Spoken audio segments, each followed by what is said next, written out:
আসসালামু আলাইকুম। আজকে দেখাচ্ছি মৌসুমি ভর্তা। এটা আমাদের এলাকায় মৌসুমি নামেই চিনে সবাই।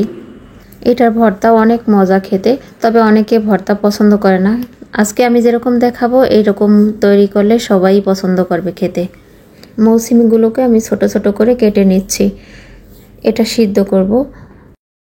কাটা হয়ে গেলে প্রথমে আমি একটা কড়াইয়ে তুলে নিচ্ছি।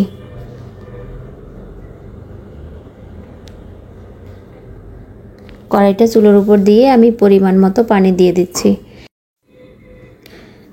ঢেকে আমি এটাকে সিদ্ধ করে নিচ্ছি। সিদ্ধ হয়ে গেলে নামিয়ে ঠান্ডা করে নিচ্ছি। অন্য একটা তেলের কড়াই নিয়ে নিচ্ছি। অল্প একটু তেল দিয়ে দিচ্ছি। 2 থেকে 3 টেবিল চামচ হবে।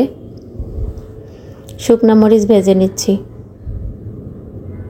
যতটুকু ঝাল খাওয়া যায় ততটুকুই নিচ্ছি।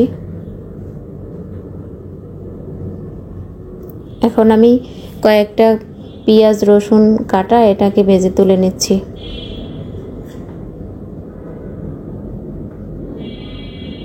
একটু নরম হয়ে আসা পর্যন্ত ভেজে তুলে নিচ্ছি।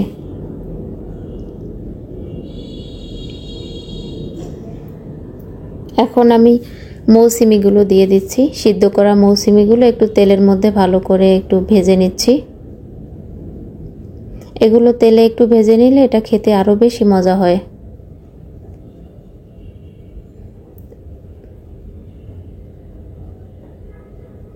এখন এটাকে তুলে নিচ্ছি।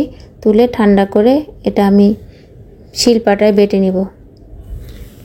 পাটায় বাটার সময় এটা মধ্যে শক্ত একটা আবরণ থাকে, সেটাকে তুলে ফেলে দিতে হবে বের করে।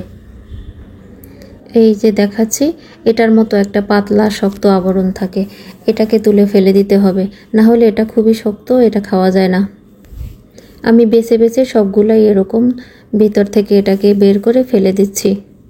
আর যদি কোনো আঁশ থাকে তাও ফেলে দিচ্ছি।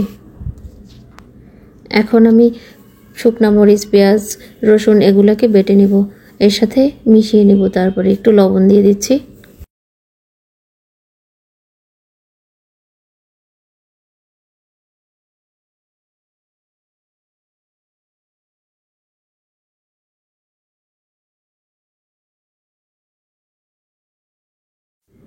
সব কিছু বাটা হয়ে গেলে আমি এটা ভালো করে মিশিয়ে নিচ্ছি।